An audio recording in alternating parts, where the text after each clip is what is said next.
Pili tayo ng mga daing. Ito. Manod mo namon. Ito. Kulang 1/2 to. Danggit. Ito na lang. Kinuha na namin lahat. At ano? Yung pusit. Oh. Pusit na walang laman. Tsaka tong danggit. Ay niya to. Munamon, dilis. Tapos 1/4 na espada.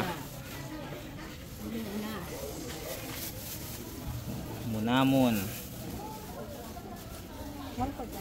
Half kilo? Oh, kitak pa di 1/4 niya kado. Yan, oh. Ito mas malaki.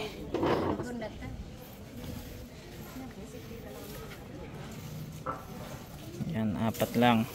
Kulang yung danggit natin, yan na lang, oh. Yan, tikman din natin yung boneless na dilis.